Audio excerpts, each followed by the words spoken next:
यह कहानी है एक विद्यार्थी की जिसकी एक गुरुकुल में नई नई भर्ती हुई थी। भर्ती होने के बाद विद्यार्थी ने देखा कि उस गुरुकुल का एक नियम है जिसे सभी लोग बहुत कड़ाई से अनुसरण करते हैं।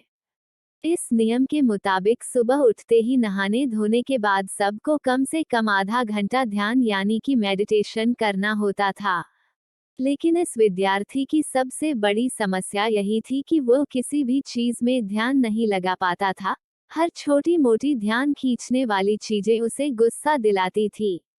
नियम का अनुसरण करने के लिए उसने सबके साथ ध्यान लगाना शुरू किया, लेकिन अपने आदत के अनुसार वह 2 मिनट से ज्यादा ध्यान लगा नहीं पाता और 2 मिनट में गुस्से से अपनी आंखें खोल देता।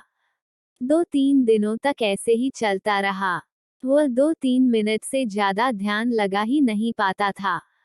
गुरुकुल के एक गुरु ने इस बात पर गौर किया और उस विद्यार्थी को अपने पास बुलाकर उससे उसकी परेशानी पूछी।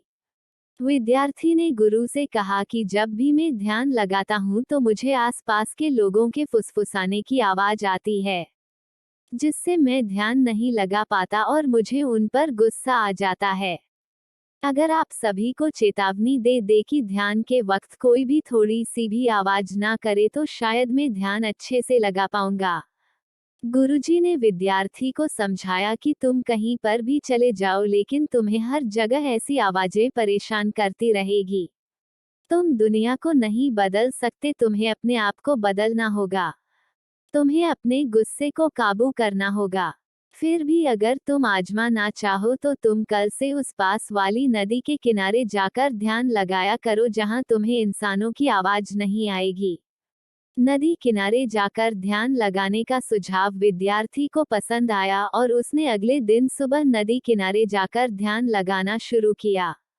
4-5 मिनट ही हुए थे कि विद्यार्थी को एक घोड़े की आवाज सुनाई दी जिससे उसका ध्यान टूट गया और उसे फिर से गुस्सा आने लगा। नदी के किनारे एक आदमी अपने घोड़े पर सवार होकर घोड़ा चलाना सीखने आया हुआ था। अगले 2-3 दिनों तक ऐसे ही चलता रहा और वहां पर भी वह ध्यान लगाने में सफल नहीं हुआ। फिर उसने सोचा क्यों ना मैं नदी के बीचों बीच जाकर ध्यान लगाऊं। वहां पर तो उसे किसी की भी आवाज सुनाई नहीं देगी।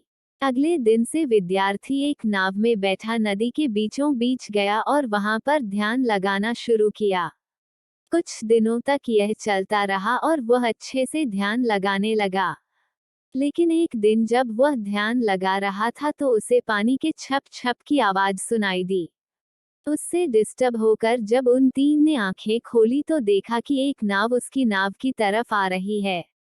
उसने जोर से आवाज लगाई और बोला कि अपने नाव को इस तरफ मत लेकर आओ, कहीं और लेकर जाओ, लेकिन उस गांव में सुनने वाला कोई भी नहीं था और वह नाव धीरे धीरे उसकी तरफ आकर सीधे उसकी नाव से टकरा गई।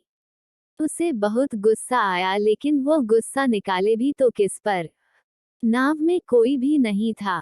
दोनों नाव को लेकर वो किनारे पर पहुंचा। जैसे ही वह किनारे तक आया उसके तरफ एक आदमी दौड़ता हुआ, यह उसी आदमी के नाम है, वह आदमी पर गुस्सा निकालने लगा और उसे बुरा भला कहने लगा। उस आदमी ने विद्यार्थी से कहा कि मैं तो सिर्फ तुम्हें पूछ रहा था कि क्या तुमने किसी आदमी को इस तरफ आते हुए देखा है। मैं उसकी तलाश कर रहा हूँ और तुम तो मुझे भी भला बुरा कहने लगे। जब विद्यार्थी को पता चला कि वह नाव उसकी नहीं है तो उसका थोड़ा गुस्सा शांत हो गया। थोड़ी देर बाद वह नाव जिस दिशा से आई थी उस दिशा में गया और वहां जाकर पता किया कि यह नाव किसकी है।